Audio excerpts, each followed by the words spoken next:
Hey everyone, welcome back to the Links Golf Podcast. I'm Al Lunsford, digital editor at Links, joined by Joe Passoff, my co-host. Happy Thanksgiving to you, Joe, to everyone listening. You're probably listening to this either right after Thanksgiving, or if you're not, that's about when we recorded this. Hence the topic today, which should be a fun and easy one, and hopefully bring some fond memories to anyone listening and thinking about their own version of this. But courses that we are thankful for one reason or another. Joe and I were looking for something easy to do Thanksgiving week that we didn't have to work too hard on. But uh, this, as Joe, I don't know about you, but as I started doing, I was like, all right, we're going to pick three each. Like, how do I pick the three? I go up to the pencil display behind me here and the golf ball wall and think about the courses I've played over the years or seen, and what would be on that list and why. So sneaky more difficult than I thought it was going to be, but a lot of fun to remember some stuff from these places. I don't know about you. Yeah, Al, I mean, when we talk about, say, an easy topic, we don't mean to disparage the others. It's just some of the shows that we do require some real research. It's not necessarily talking about current events off the top of our head, but maybe it calls for some, dipping into the bookshelves and the internet to just make sure that we cover the topics with the attention they deserve. For this one, yeah, I'm with you. It was meant to be kind of an off the top of the head. What are the, say, three golf courses we're most thankful for with positive memories, either of the quality of the architecture or something fun and memorable that happened to us there? And I'm with you. It was like, well, okay, I could make a case for this and this and this. And okay, in the end, I compromised for architectural integrity, thanking that part, and then for fantastic things that I'll never forget that have happened on a couple of these others. And and yep, we are thankful. I mean, dare I say, we're thankful for every golf course that got built because generally speaking, we have fun at each and every one. But some stick out more than others, and that's what we wanted to cover today. Yeah, golf is golf, no matter where you play it. Obviously, some courses you think of more fondly than others, but it's hard to beat just the game itself. Any chance you get to play it anywhere, it always it's usually positive. I'll say, unless you're. I've had days where it's been not positive, and then that haven't course is, haven't we all? Yeah. obviously, it's funny when you talk about there are certain people who they'll hate a course, but it's only because they played horrendously whenever they got the chance to visit, and for that reason, whether they are admitting that or not, it's like, well, I just didn't like that course at all. It was, this or that. But I digress. I don't know. I went off on a tangent there. Why don't you start this one, Joe? I think I've started on the last few we've done, so I'm going to throw it in the ball in your court and let you begin. Well, I'm happy to start with my top choice, which is probably an easy pick. It's the old course at St Andrews in Scotland. And why am I thankful for the old course? If you're listening, watching this podcast, yeah, it doesn't take a graduate degree to figure out why we are all thankful for the old course. I mean, for me, it was so significant thinking about anticipating getting to the old course for the first time. And when I finally did, 1992, I can honestly say I practically hyperventilated on the first tee. It was that overwhelming to me that I was actually here. And mind you, I had played Pebble Beach 12 years before, played Cypress Point 10 years before, and a lot of great golf courses. Played Pine Valley for the first time earlier that year, but St. Andrews was it. Why? There aren't many examples in life where you can experience the beginning of it all. where this whole amazing game that we love and cherish started was at St. Andrews. Even if a lot of the golf holes hadn't been formalized as they ultimately would be on the old course, they were playing golf in St. Andrews uh, in the 15th century. I mean, here's something else. I remember talking to Herb Kohler, who bought the old course hotel and refurbished it and made it, something terrific. Then bought Hamilton Hall, turned into Hamilton Grand. Um, and Herb told me once, why are you so fascinated with St. Andrews? I asked him. And he said, what captivated him so much about St. Andrews is, quote, people have been playing golf here since before they realized the world was round. And he was very amused as he said that, thinking about golf in the 1450s and Columbus, not going through his travel agent, beginning his journeys, 1492. So that's what golf at St. Andrews means for those of us where golf has played such a huge role. For the golf course itself, I certainly get today's pundits, who say if there's not enough wind, it's a pushover, it's archaic, and so forth. I agree, and I don't care. It's that hallowed ground. It's that special. Whether Cameron Smith or anybody else shoots 20 or 22 or 25 under, whatever it is, the fact that we can continue to play here after all these years, and it's something that you and I can do. It's not the easiest tee time to score, but we have the ability to do that. And that makes it even that much more special to know that if we set our minds to do it without having to go through private club aspect, we can make a tee time and walk in those same footsteps where old Tom and young Tom and Alan Robertson, all the way up through Bobby Jones and Jack Nicklaus and Tiger Woods, and they've all won there, can do that. The quirkiness of the holes, the oddly placed bunkers where one day they don't come into play, and then the next day when the wind shifts, they're all in play. And how you tack your way around it with risk reward options and some drivable par fours. And do you take on the hill or Strath bunker on the 11th if the hole is cut near them? Be a hero, or, well, my goodness, I'm never going to get out of this bunker kind of thing. With the town right there, the R&A clubhouse in the backdrop of the 18th. That's it. I am so thankful, even now, as a grizzled veteran of the business.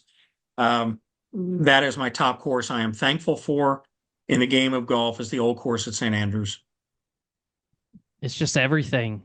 And I can hear the passion in your voice and your mannerisms as you talk about it.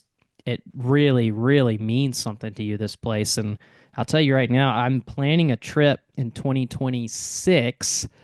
My dad turned 65, and we are going to go. My dad and my brother-in-law and I are going to go to Scotland. And the entire trip is built around, you know, where else we play is great, but we're going to play St. Andrews because we're going to have this moment with each other where we're all there and we're playing there and we're walking across the Swilken Bridge together and all of that.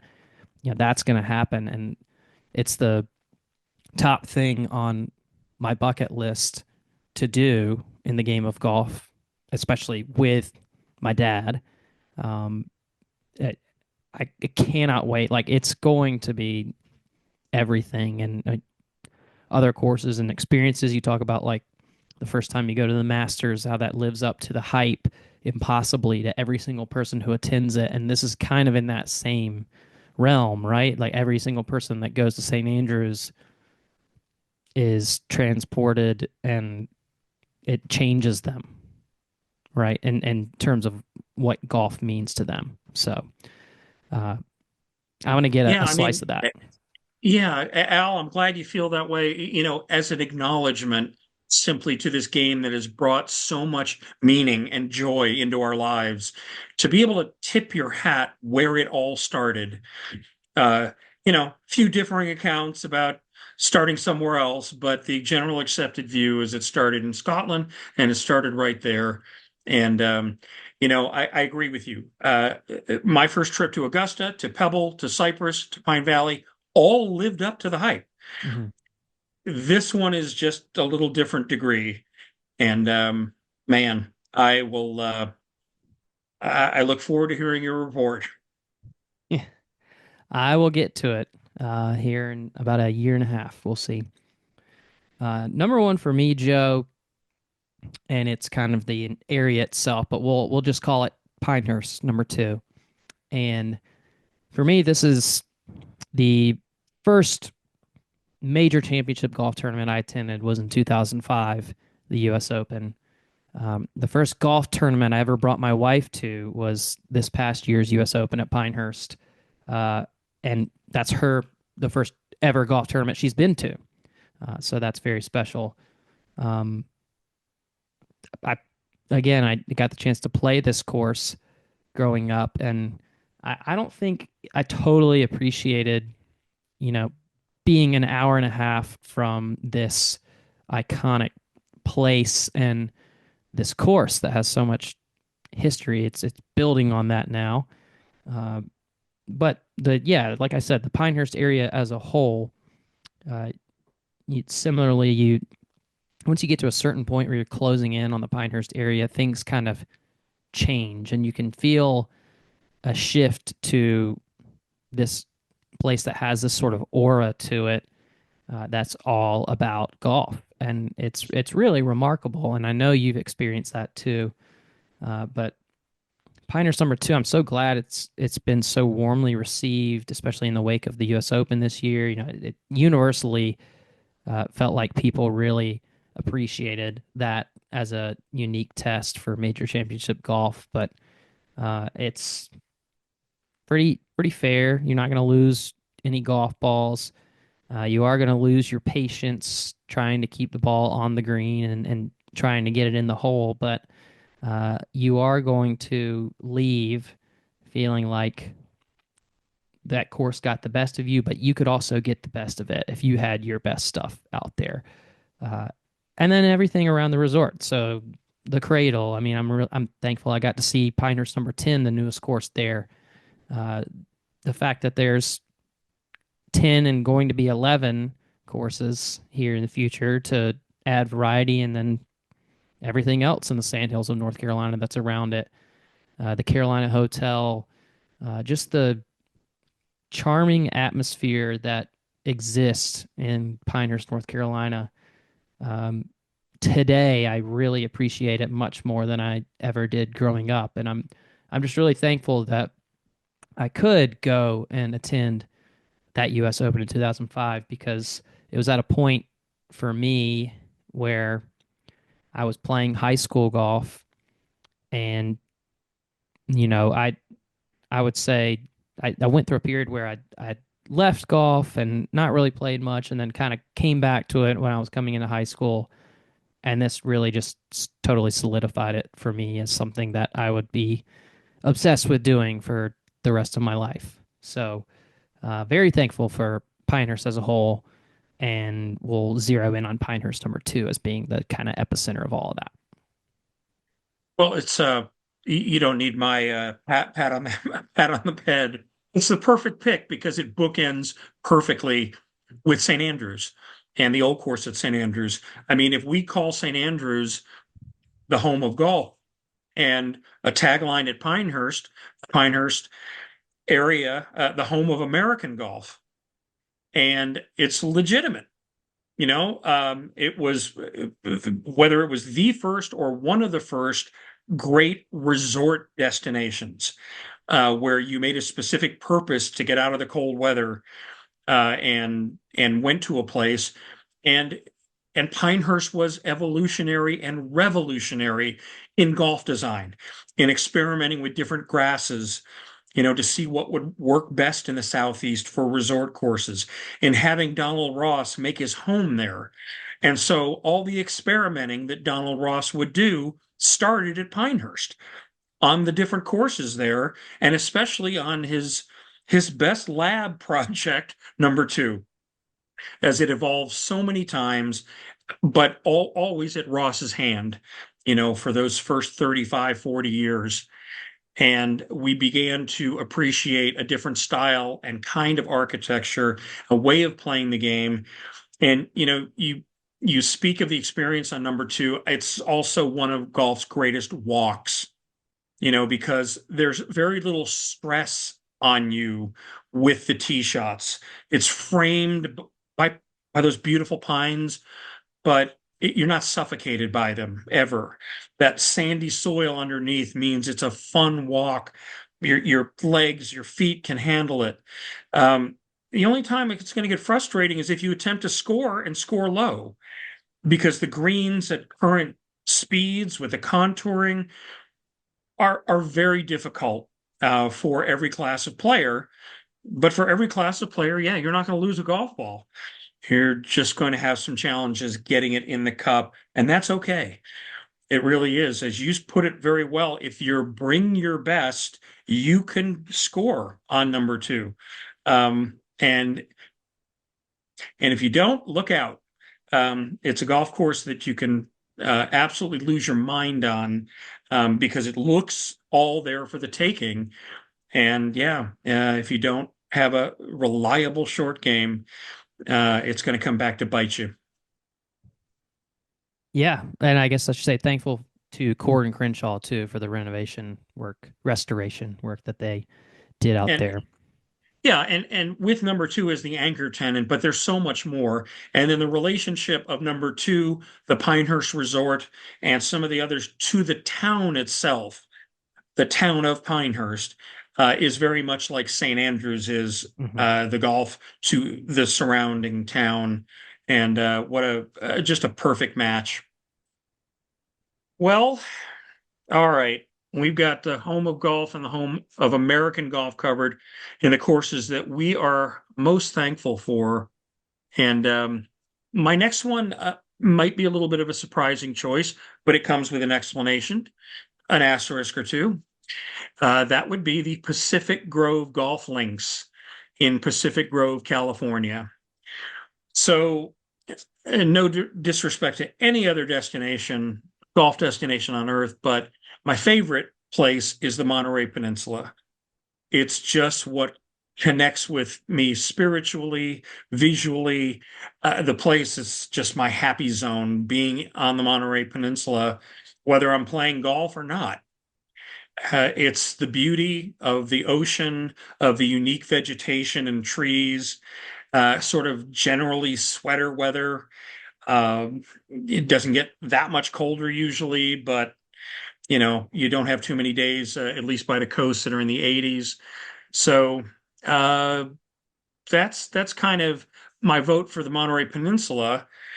Could I pick Cypress Point, which is, as we know, incredibly exclusive? It's my favorite golf course on the planet. I've I've long said that if I happened to keel over while I was playing there, that would be just fine with me, if not for the inconvenience I would cause the members, having done that on their golf course. But it's just, I get giddy contemplating it. For public access, right next door, Pebble Beach, again, for me, stands alone. Not only the dramatics, the ocean holes, but its golf history that has taken place there. So why elevate Pacific Grove into the courses I'm thankful for? Yeah, I'm thankful for Cypress and Pebble, but Pacific Grove, since I first encountered it in 1980, and I've been back many times since, gives you the taste and flavor of all that is great about the Monterey Peninsula. Those trees, the ocean views, the ice plant, the deer, a lighthouse, all on a golf course that can actually be played for $64 walking during the week. Um, Back when I started this haul, it was something in the $20 range, $30 range. Even now, they switched nines about 20 years ago, say, maybe longer. But you can go out and play the back nine, the Oceanside nine, first thing, every day of the week, I think, except Tuesday, for $44 and get all of that. The crashing waves, some good strategic holes such as the par 5 12th is fabulous. Doglegging to the right, ocean to the left, bite off as much as you dare. Again, lighthouse, a pond on the 17th hole with the ocean in the back when you're teeing off. I mean, it's just such a sweet experience, easy to walk within 5, 7 minutes of Pebble Beach, at a fraction of the cost. I mean, pundits again for years have called it the poor man's Pebble Beach. So, okay, it is not the equal of Pebble Beach, not even close. It's 5,700 yards and change from the tips, some back-to-back par threes, some fairly pedestrian front nine holes that wander through a neighborhood and so forth. Again, doesn't matter to me. The fact that you get that glory of that place, California's Monterey Peninsula, and get to play golf in it at a price that we all can afford. That's why it is special to me and why I'm thankful for Pacific Grove Golf Links. I need to get there and play. I've been to the Monterey Peninsula a few times and just haven't made the time or had the time to get over there, but it needs to be done. So let me just stick right there and go ahead and talk about Pebble Beach because for me, when I played Pebble Beach for the first time with my dad in 2010, this was the like pinnacle of my bucket list or like coolest things that I've ever gotten to do to that point in my life was, everywhere you look, like in the merchandise store, and this is just what I always remember for it was America's number one. That was one of their taglines, and that always stuck with me. I'm just like, how am I even getting to do this right now? Like playing the top public course in the country, it it just didn't get any higher than that for me at the time. And since then, that's just before I was in the golf industry. I was still in college at this point, obviously, done some cool things in golf, but it's still incomparable in my experience to stand on the tee at the seventh hole at Pebble Beach and just take a moment to yourself and think about where you are and what has happened, who has been there, the tournaments, but the fact that everyone can do it, like you were talking about, makes this just a really special, cool thing. Um, not only is it the number one public in America, it's probably top 20 in the world on a lot of lists. This is as iconic as venues get. When you're talking about in the same vein of the first time I played Cypress Point, the first time I played Augusta, like Pebble is in that conversation.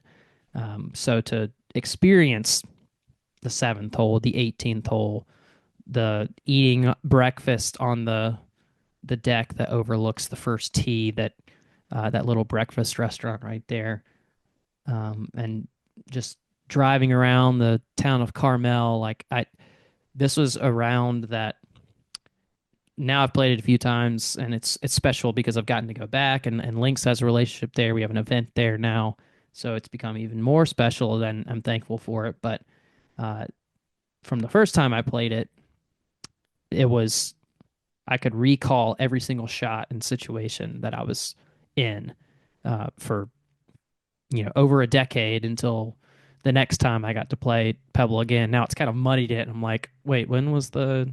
I know I was in here at one point, but that this year or the first time? I can't remember. So it's a little bit muddied, but before I got to play it again, it was like, of course, I remember every single shot of a round that I played more than 10 years ago. And that's really cool. And I'm thankful that for the most part, the biggest part of it was I'll never forget hug my dad and I shared on the last hole on the 18th green at Pebble Beach. It's uh, to this date, that's the most special moment on a golf course that I've had. And that is hard to top, Al. Um, I had I had my own round of golf at Pebble Beach with my father, and very grateful for that. Had to convince him. Um, he no, I'm not sure he wanted to pay that price in 1984, which was $90 to play Pebble Beach. I said, Dad, the course you like to play back in Arizona is $42. So think about maybe just giving up a round or two at your regular course for a round at Pebble Beach, and you'll have a lifetime of memories. And somehow I was able to convince him that was worth a do. And yeah, he wound up agreeing with me. So I've I've been lucky enough to play Pebble, I guess, 8 times now, and and gotten to play with my wife and played it with bosses and all the rest. And no question. I mean, to steal Bobby Jones's line about St. Andrews, if I could take away everything in my life except the moments I've had at Pebble Beach in every capacity, I still would have lived a rich, full life. So I agree with you on that on Pebble. I pop Pacific Grove into the equation just for the value and the price tag of what it means and what it represents. But yeah, I'm with you on Pebble all day long. All right, So, last one on your side. all right. I mean, I've got one more special favorite. This is one that most people wouldn't know out there. This is the Beachmont Country Club in the suburbs of Cleveland, Ohio. And Beachmont Country Club is a private club. It's where my family grew up. I was a tennis player in those days, and we didn't have a lot of opportunities back then to venture onto the big course. So when my sister and I started playing a little golf, or I play golf with friends, it was at local par 3 courses or public access courses. And you have some good ones in the suburban Cleveland area, but we knew this club that we were part of had a special one. And when we finally got to play it for the very first time, my sister and I with my dad, I began to understand why. And not only was it amazing to do, despite my sister's legendary start on the golf course of 10, 10, 3, 10, 9, 9 on the first 6 holes. And Lori, you did recover to be a very good player after that. But, yeah, no, you parred the third hole. Point being is, Beachmont Country Club has never been in anybody's top 100. Doubtful it ever will be. So a little over 6,600 from the tips, but great terrain. And the classic Golden Age architect from Canada, Stanley Thompson, who did some 3 or 4 courses in the Cleveland, Ohio area in the 1920s. He laid out the course in 1923. And because he was a great architect, he got the most out of the land.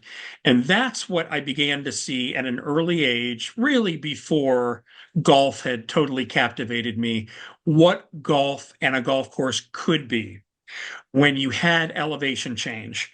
You had a variety of golf holes and hazard value.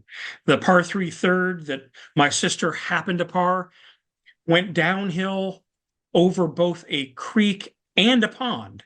The creek meandered through parts of the rest of the golf course and affected other holes, but wow, there were 2 water hazards that you had to carry to reach the green. So besides the elevation change, and you get out there in autumn and see the leaves changing, a lot of hardwood trees on the golf course, a couple of tough par 4s in the middle of the back nine. It held the 1963 Cleveland Open, which was the richest tournament on the PGA Tour that year, won by a fellow who had spent time in Cleveland, Arnold Palmer. Also hosted the 71 Cleveland Open. But it's not about pro tournaments. It's not about whether it's even one of the elite golf courses in the Cleveland area, where you have Kirtland and Canterbury and the Country Club and others, it exposed me to how good golf courses and golf course architecture could be. And it was a measuring stick for me when I would venture out elsewhere into the world to compare and contrast. So, some very happy early memories and some more recent ones at Beachmont outside of Cleveland. I love that, Joe. I love that they've had the the history there, and then the Stanley Thompson, just to be able to experience that growing up must have been very, very cool. Um, Arnold And Palmer I winning a tournament there, like that's amazing to add to what it just means to you individually. and I will say that until we moved to Arizona. I mean, it was after we moved to Arizona. I'd never heard of Stanley Thompson and had no idea who he Right. was while I was, playing at Beachmont. It wasn't until later, oh, this is the guy that did Banff and Jasper and some other great golf courses and helped mentor Robert Trent Jones. Oh, now I understand maybe why Beachmont was as good as it was. Hmm. So, again, um, exposure to great architecture right off the bat was a good thing. Well, that's kind of how it was for me growing up. The last one on my list is Alamance Country Club, the not again the private club my parents still belong to and belonged to when I was growing up, Burlington, North Carolina. Uh, Growing up on a Donald Ross golf course, and in North Carolina playing a Ross course, that meant something even before people made a big stink about who designed what course. It was always Donald Ross because of Pinehurst and being right down the road from that. So that was always recognizable and something that kind of like a badge of honor that this place carried with it. But uh, in I think it was the eighth grade, we moved to a house that was on the 12th hole at Alamance Country Club, where my parents still live. And so this was literally my backyard. We could go out and we devised a 3-hole loop and a 6-hole loop. You could play the full nine, or just go out and putt and chip if you'd like. I would go out early in the mornings before high school golf matches and hit drives. And my dad would be out in the fairway shagging the balls. And if it was too close, I'd have to give a big four call because you couldn't see very well that early in the morning. But it was just like my youth kind of revolved around this place, going to camps or going to the pool, or just playing the game of golf. Uh, it's also um, the second to last Donald Ross golf course designed in his career. I think Raleigh Country Club was the last one, so this was second to last. I didn't learn that until much later, but I thought that was a cool kind of factoid as well. It's also where J.R. Smith played his first collegiate golf match. If anyone is fans of the amateur game and J.R., where he got stung by the bees in that first tournament, that was literally at the 12th hole, my parents' backyard. So my mom was like documenting this, and I was kind of a uh, first, second person witness to all of this as she was like, yeah, I think he got stung by something. I don't know what's going on. But it was a big deal. It was all over Golf Channel and whatnot. But uh, yeah, Alamance was just like it's a course you can play every day and be totally content with. And you have the false fronts, and so, but it's very mild. It's par 71, so easy to break 80, or easier at least. It's where I had my best score ever. I shot one under 70. Still never broken 70, but shot 70 on the dot one time at Alamance. And too many rounds to remember every shot from any of them, but the first time I broke 80 was also on Alamance, and I hit about a 60-foot putt on the 18th hole to break 80 for the first time. So that was particularly memorable. But yeah, Alamance is great. Hope maybe one day I'll become a member and get to play it as much as I want again. But it's nice to go back and play with my family still these days. Yeah, how about that? Having a sentimental aspect to a given golf course, and it's a Donald Ross course. Hmm. Um, if Stanley Thompson was the Donald Ross of Canada, I have that attachment. So, we both had that exposure, and it absolutely helped our appreciation of great golf courses and wanting to seek out more of them. Yeah. Well, I have a few honorable mentions before we go. I do too, Maybe you Al. do too. Okay. So I can run through mine real quick if you want. Um, Go right ahead. yeah. So Todd Hill Farm in Ashburn, North Carolina. That's where I got my first and only hole in one. Very thankful for that experience and that golf course for giving me that. Keith Hills in, let's see, I think it's Bowie's Creek, North Carolina, or the home of the Campbell Camels. That's where I played my final high school match. So that was the last real competitive round of golf I ever played was at Keith Hills. Thankful to be able to recover from a triple start in my last college round to then shoot one under on the remaining 16 holes and still, walk away with my head held high. That was a very eventful day. Almost holed out on the 18th hole as well after all of that. And I'm thankful for Augusta National, obviously, for getting the chance to play there. What it means to everyone who's a fan of the game of golf. I'm just really thankful for that place that exists at all. And then Grandfather Golf and Country Club as a meeting grounds for a foundation that I'm a part of, the Luke Garrison Foundation, honoring one of my friends who passed away uh, at the age of 25. Um, yeah, thankful for that place to be able to go there every year and celebrate him. What you got, Joe, for your Yeah, Al, list of yours? that's a good group. And again, we are thankful for a whole lot of golf courses. These are the ones that hit us personally that we're most thankful for. And I couldn't leave out Grayhawk Golf Club here in Scottsdale, the Raptor course especially, two really good golf courses. Um, and they're both public. Kind of helped set a new standard in this country in the early to mid 1990s about how good facilities could be in a public access course. And we've had some great representatives in this part of the world over the years. Even earlier than that, True North did an outstanding job, still does. But Grayhawk hits me for two reasons. The Tom Fazio designed Raptor course. I got married there on a little patch of turf adjacent to the 18th hole, looking up at the McDowell Mountains, and that was pretty special for Betsy and me.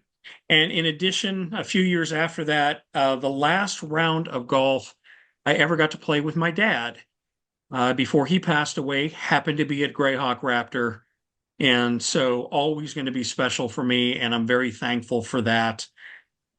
Another course I'm especially thankful for during this Thanksgiving week, as we do give thanks, is one called Fowler's Mill in the suburbs, the eastern suburbs of Cleveland, Ohio.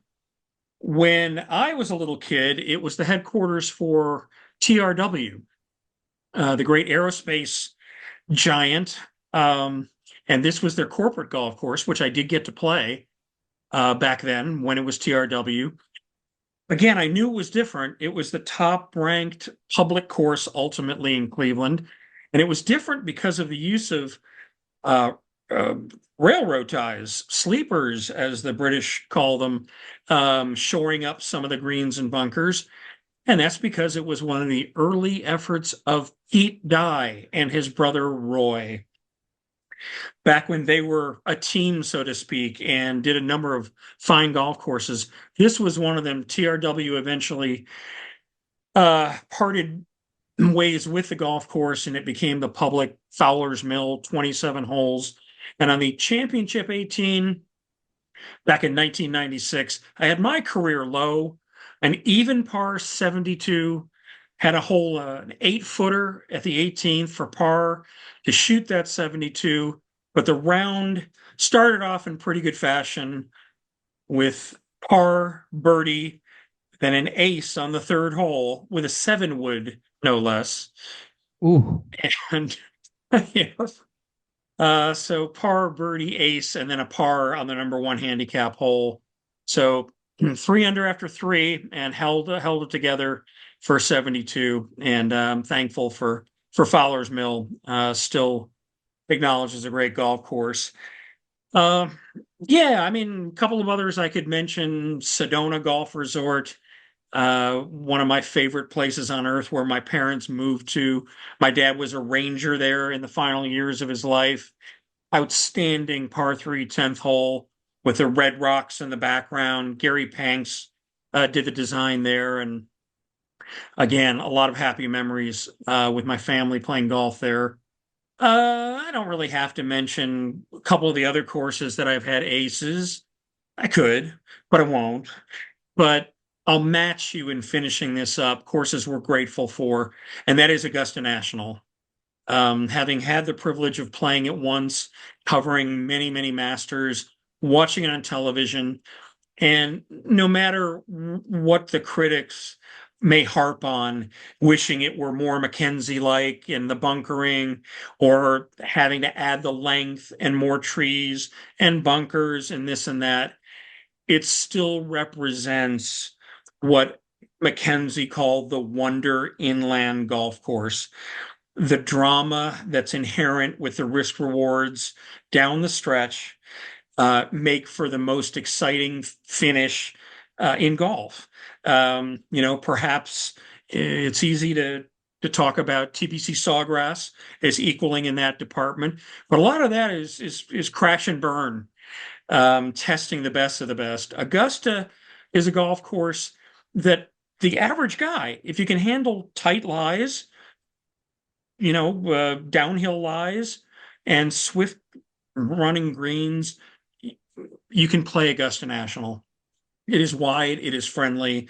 The greens are big enough to accommodate approach shots, and for their emphasis on beauty and the pleasure it brings just looking at it, whether you're playing it or you're watching somebody play it. Yeah, my final thanks is to Alistair McKenzie, Bobby Jones, and the rest of the founders who conceived of Augusta National and keep it the way it is. Yeah, like I said, I'm just thankful for a place that place exists, just in general, and for all those reasons you mentioned and more. Um, Greyhawk, we share another father son round there. My dad and I played there as well. Hot start when you had your best round ever, obviously, with the par birdie hole in one. That reminded me there was a round I played that could have made the list if not for a storm that rolled in. The first time I played Eagle Point in North Carolina, on the coast of North Carolina, I started birdie, birdie, birdie, and then the storm siren from the clubhouse went off, and we had to go in and wait 45 minutes or whatever it was. After that, best start ever to a round of golf that happened to me. And then I think I went on and maybe still broke 80, but it was like a 78 or 79. But if I could have just stayed out there, I I had control of everything, and putts were dropping. It was like, this is going to be the best round of my life. And all, you know, the rest is history, but didn't turn out that way. Could have made this list if not for a storm. Spell was broken. Well, on one of my rounds at St. Andrews on the old course, um, I did have it going. I had a birdie at two, a birdie at 11. I was two over after 12 holes. It was pretty good golf for me. But the caddies had already pointed out, because they know when the storm is coming in. They could see the clouds on the horizon and what color they were and how strong the wind was, and basically said, get this in while you can because the storm is coming. So, yeah, one of those what could have beens, two over after 12, and I shot 87. Oh, Uh, it was raining so hard and blowing so hard. I had to take off my glasses because they were useless. put them in my pocket, and just try to hit golf shots to get in and finish the round. So yeah, I would. Yeah. It's My one of those occasions. my other what could have been was at Alamance. My best 9-hole score ever is a 31 on the front side, so 30 par 35, and so 4 under. And it was just a day that I late afternoon had was like, all right, well, there's if you start at 6, you can play 6, 7, 8, 9, and at your start from the parking lot, it wraps around. Like I'm just gonna go play 4 more holes, and I think I like was 2 under through those 4 holes. I'm like, well, let me keep going, play 1 through 5, see how it turns out, and then I'm 4 under through 9, and have we're out of daylight. This I think this was before you could post 9-hole scores on the gin, and I'm just like, of course, like I can't finish this round, and I could go play the back nine tomorrow and then say it's my total, but like that doesn't really fly either. But it's like that again could have been my best ever, but if not for time when I started, just like great. I just kind of have to sit on this, and I didn't play it in consecutive order either. So is there an asterisk there with my score? If I had actually started on one, would my round have been as good? Who knows? But yeah, best 9-hole round was played 6 through 9, 1 through 5. Well, the golf gods weren't smiling on you on those occasions, but fortunately, they did smile on you with a few of the golf courses you got to play this year. Yeah, And fair enough. as we give thanks for another great year in golf, both playing and watching and writing and talking about it, yeah, I gotta tip my hat to your year and a few of the golf courses that you were able to post scores on, Al. Thankful for all of it, that's for sure. Well, happy Thanksgiving, everyone. Hope you enjoyed this episode. We'll talk to you again next time. Thanks, Joe. Take care, Al.